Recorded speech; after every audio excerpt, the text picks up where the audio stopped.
अस्सलाम वालेकुम वरहमतुल्लाह। इस लेक्चर में हम प्रूव करने जा रहे हैं डिवीन एल्गोरिदम को। डिवीन एल्गोरिदम की स्टेटमेंट क्या है पहले वो रीड कर लेते हैं।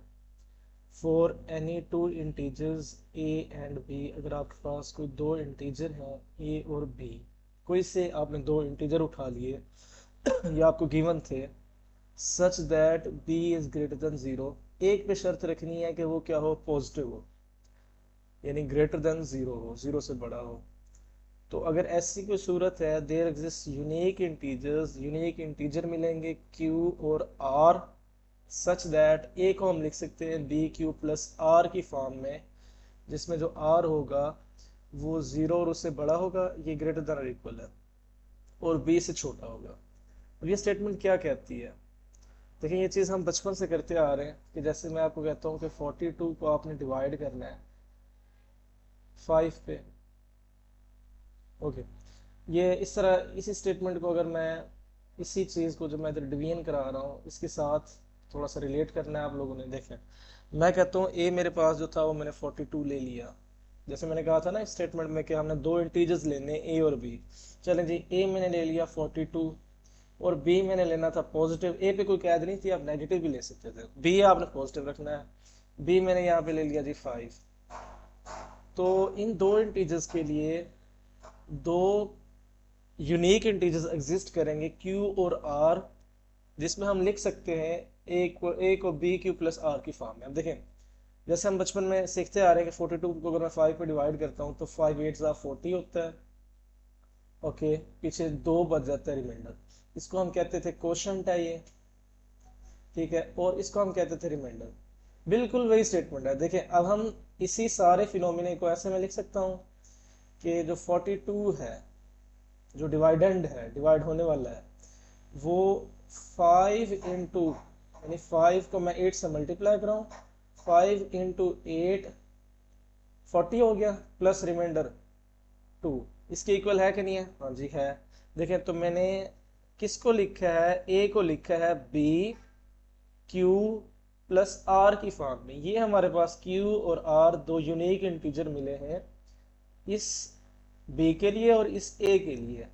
तो इन दोनों ए और बी के लिए हमें ये क्यू, ये वाला इंटीजर और ये वाला इंटीजर आर यूनिक मिले हैं, जिसमें हम ए को लिख सकते हैं बी क्यू प्लस आर की फॉर्म में।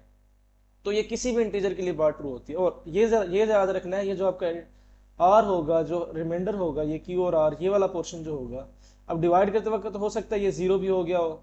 अगर मैं इधर 6 रखता तो ये जीरो हो सकता है। इसका मतलब ये या तो जीरो हो सकता है, नेगेटिव नहीं होगा, यानी लेस देन जीरो नहीं होगा, या तो जीरो हो सकता है जब कंप्लीटली डिवाइड हो जाती है कोई चीज, या इससे बड़ा होगा और बी से लेस होगा। ये जो डिवाइड करने वाला होता है ना, ये रिमाइंडर उससे लेस रहता है। अगर ये उससे बड़ा हो तो हम फिर डिवाइड कर लेते थे।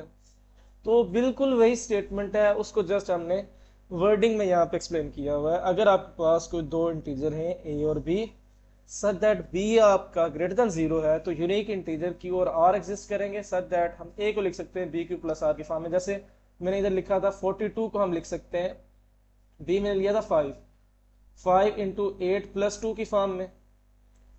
तो सिमिलर स्टेटमेंट है, देखें, A equal to B Q plus are की फॉर्म में। और ये जो इंटीजर होंगे यूनिक होंगे, इसके अलावा ना आपको ये क्यू मिलेगा ना आर मिलेगा, तो ये यूनिक इंटीजर्स होंगे। ये डिवीन एल्गोरिदम की स्टेटमेंट है, इसी स्टेटमेंट को हमने प्रूव करना है। Okay, let's begin with the proof. अब हम चलते हैं प्रूफ की तरफ। ये मैंने आपको एग्जांपल से बता दिया कि असल में है क्या चीज division algorithm. Okay, division algorithm equals to B Q plus R हमने प्रूव करना है। तो प्रूफ करने से पहले मैं आपको एक चीज़ बता दूं कि इसके प्रूफ में एब्सोल्यूट वैल्यूज़ का बड़ा काम है। अगर आपको एब्सोल्यूट वैल्यूज़ का पता है, मॉड की वैल्यूज़ का, तो फिर आप इजीली इसे प्रूव कर सकते हैं। अच्छा, जो एक और चीज़ एब्सोल्यूट का पता होना चाहिए, आपको ये पता हो वेल ऑर्डरिंग प्रिंसिपल का। वेल ऑर्डरिंग प्रिंसिपल क्या होता है? देखें, वेल ऑर्डरिंग प्रिंसिपल क्या होता है? वेल ऑर्डरिंग प्रिंसिपल होता है कि अगर आपके पास कोई भी सबसेट है नॉन नेगेटिव इंटीजर्स का, तो आपके पास उस सबसेट का लीस्ट एलिमेंट होगा। नॉन नेगेटिव इंटीजर्स कौन से होते हैं? ये वाले 0 1 2 3, जिसमें पॉजिटिव वाले भी आ जाए और ये जीरो भी शामिल हो जाए, यानी होल नंबर्स। अगर इसका आप कोई भी सबसेट लें तो उसका लीस्ट एलिमेंट होगा, लाजमी होगा।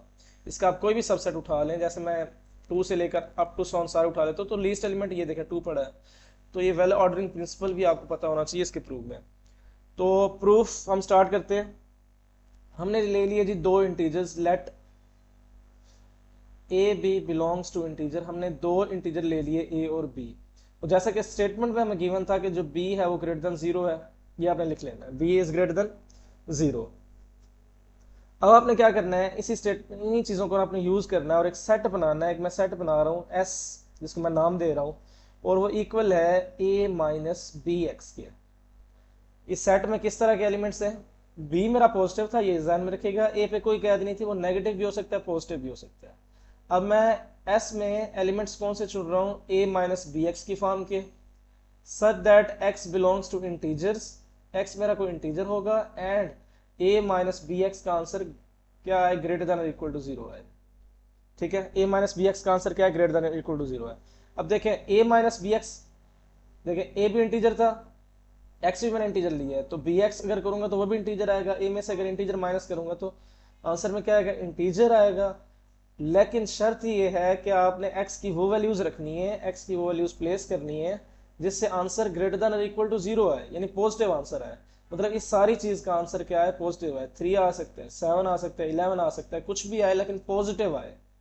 तो वो जो सारे एक्स की वैल्यूज होंगी जो इस बात को सेटिस्फाई कर रही होंगी कि ए माइनस बी एक्स का answer greater than equal to 0 है, हम वही इंटीजर्स इसमें पुट कर सकते हैं और ये सारा एक सेट बना लेंगे। अब हमने सबसे ये पहले ये शो करना है कि ये जो एस है ये सेट ये नॉन एम्प्टी है, मतलब इसमें कोई ना कोई एलिमेंट है, हमने पहले ये शो करना है ये नॉन एम्प्टी है। क्योंकि वेल ऑर्डरिंग प्रिंसिपल ये कहता था कि अगर आपके पास non empty subset of non negative integers है तो उसका लीस्ट एलिमेंट होगा। ये तो देखें कि अगर ये नॉन एम्प्टी प्रूव हो गया, वैसे तो ये नॉन नेगेटिव का ही सबसेट है। देखें इसमें एलिमेंट्स कौन से आ रहे हैं, ग्रेटर देन इक्वल टू 0 वाले, इसका मतलब ये सबसेट नॉन नेगेटिव का ही है। हमने ये शो करना है कि ये नॉन एम्प्टी, अगर नॉन एम्प्टी हो गया तो फिर हम इसका कोई लीस्ट एलिमेंट रख सकते हैं, तो लीस्ट एलिमेंट इसका जरूर होगा। तो एस को हमने नॉन एम्प्टी शो करवाना है। एक्स की वैल्यू में क्या रख सकता हूँ, चलें जी, ए मेरे पास इंटीजर था, ओके ए मेरे पास इंटीजर था, ए का मॉड भी क्या होगा, जाहिर सी बात है मॉड क्या करता है, जस्ट पॉजिटिव करता हो तो वैल्यूज को वो भी इंटीजर होगा। अब अगर ए का मॉड भी इंटीजर है तो माइनस ए का मॉड भी क्या होगा, इंटीजर होगा। हाँ जी, ये भी इंटीजर होगा। ओके, ये वैल्यूज अगर इंटीजर हैं तो मैं इससे आगे चलता हूँ। देखें माइनस बी एक्स का आंसर क्या आएगा, ठीक है, माइनस बी की जगह बी, एक्स की मैंने चॉइस की है, एक्स हम कोई भी नंबर रख सकते थे, कोई भी नंबर रख सकते थे जो इस चीज को greater than equal to 0 prove कर दे।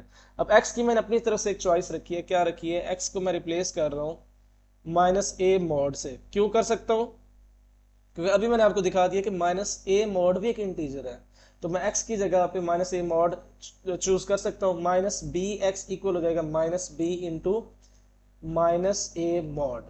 ओके, इस ब्रैकेट को खत्म करूं तो ये हो जाएगा b इंटू ए मॉड, ये किसके इक्वल हो जाएगा, b इंटू ए मॉड। इसका मतलब माइनस बी एक्स इक्वल है b इंटू ए मॉड के, ये आपने ध्यान में रखना है। ओके, b जो था वो पॉजिटिव था, a का मॉड, a चाहे नेगेटिव हो या पॉजिटिव हो उसका मॉड हमेशा क्या होगा, पॉजिटिव होगा। ओके, तो b a मॉड, अगर मैं a मॉड और ए के दरमियान में कंपैरिजन बनाऊं तो क्या हो सकता है, ए नेगेटिव भी हो सकता है पॉजिटिव भी हो सकता है।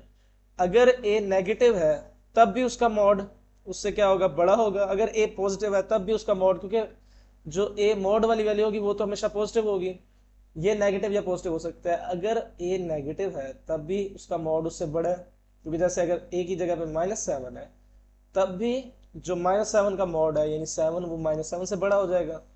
अगर ये पॉजिटिव है 7 है तब भी उसका ए का मॉड क्या हो जाएगा, उससे इक्वल या इक्वल रहेगा, उससे बड़ा हो जाएगा। ठीक है, तो minus B x equals to b into a mod, और b इंटू ए मॉड की अगर मैं बात करूं, ये भी पॉजिटिव नंबर है, ये भी पॉजिटिव नंबर है।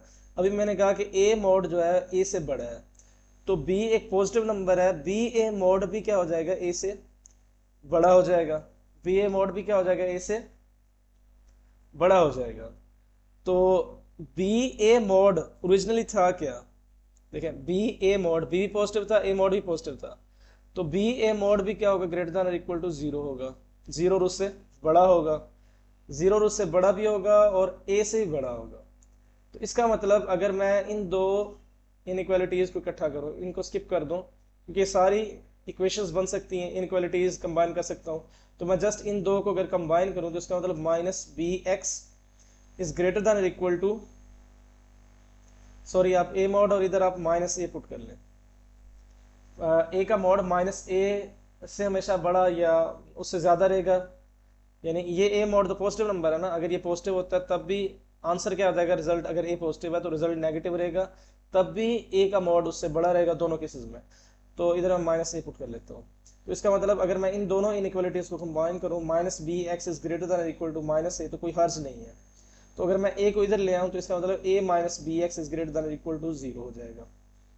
ओके, अब a माइनस बी एक्स की फॉर्म का नंबर x, अगर x की मैं जगह पे माइनस ए मॉड रखता हूं तो मुझे नंबर क्या मिलता है, ग्रेटर देन और इक्वल टू 0 मिलता है, ग्रेटर देन और इक्वल टू 0 मिलता है। इसका मतलब ये वाला element a minus B x, जब मैं x की वैल्यू माइनस ए मॉड रखता हूँ इस सेट में जरूर जाएगा, क्योंकि इस सेट में x के वो वैल्यूज आप पुट कर सकते हैं जो इसको क्या कर दें, ग्रेटर देन और इक्वल टू 0 रखें। इसका मतलब इसमें कोई एक ना एक एलिमेंट है, वो एक एलिमेंट हमें किसकी चॉइस पे मिला है, जब x को हमने माइनस ए मॉड पुट किया, तो यहां से पता चला कि s जो है वो नॉन एम्प्टी है।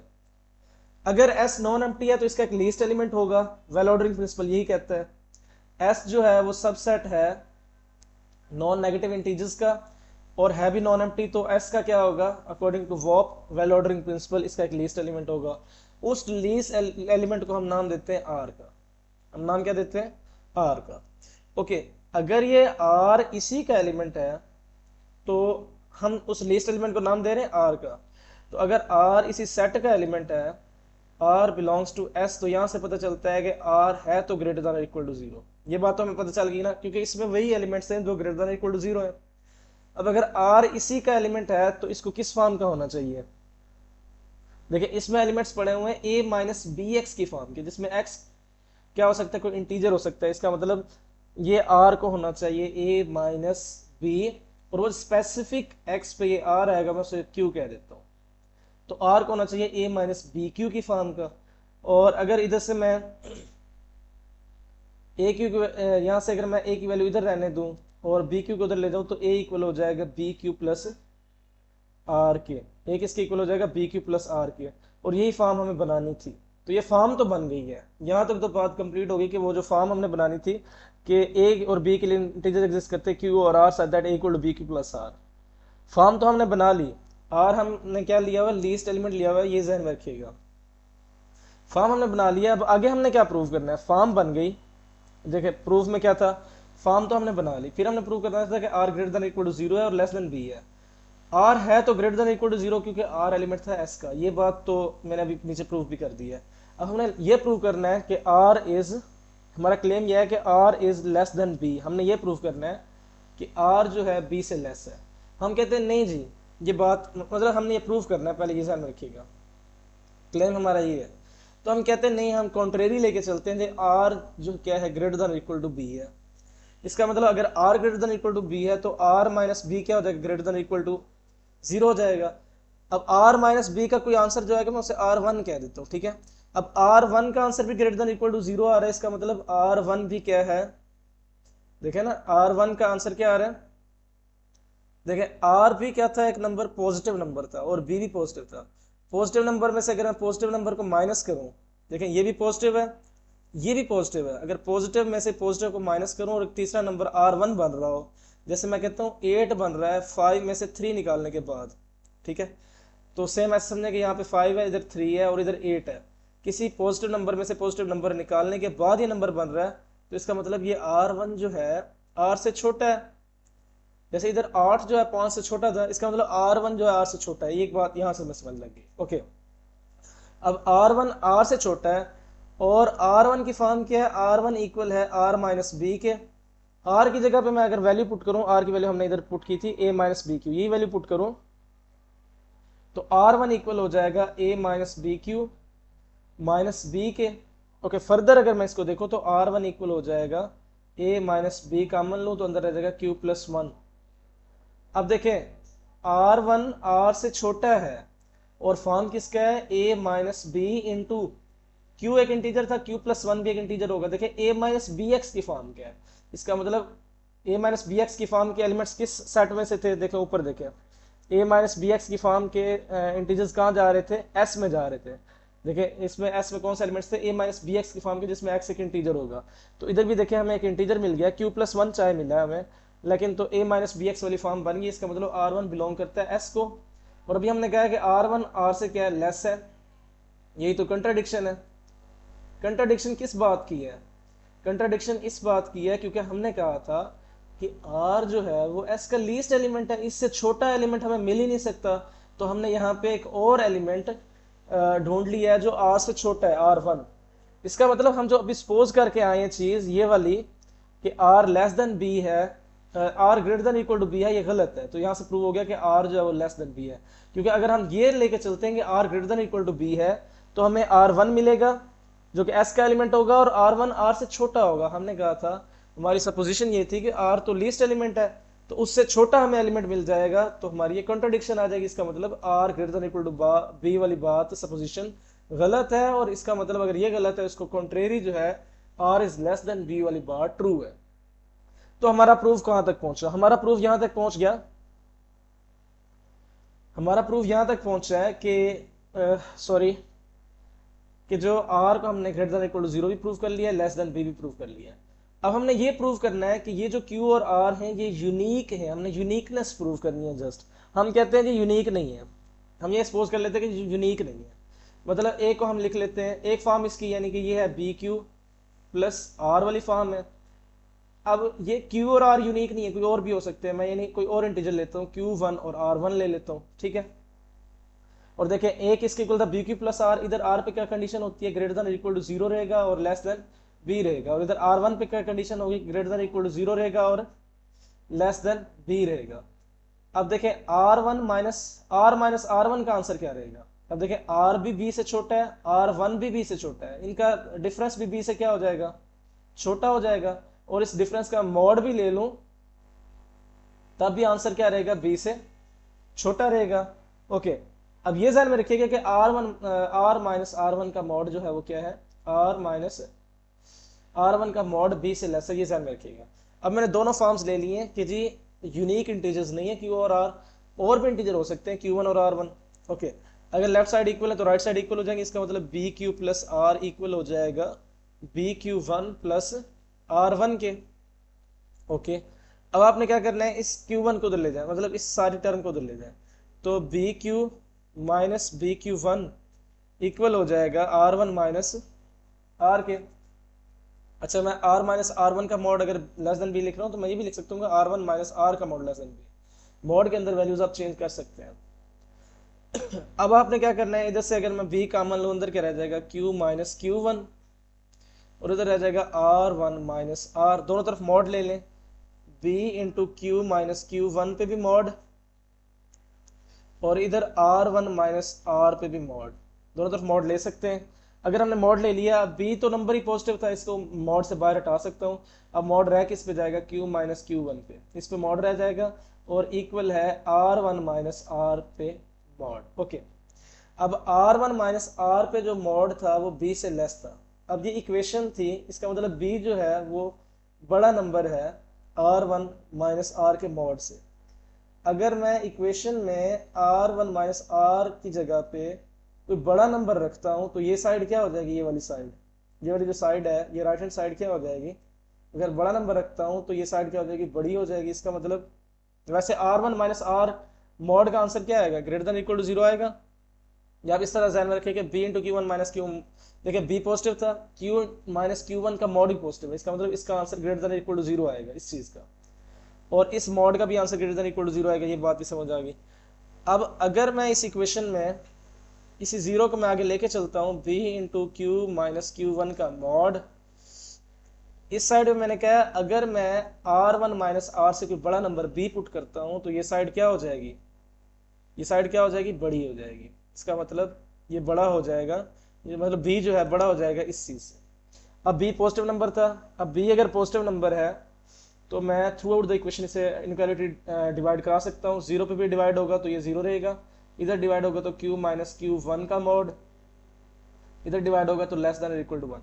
अब q और q1 दोनों इंटीजर्स हैं, उनका जो मॉड होगा वो भी इंटीजर होगा। अब 0 और 1 के दरमियान में इंटीजर कौन सा एग्जिस्ट करता है?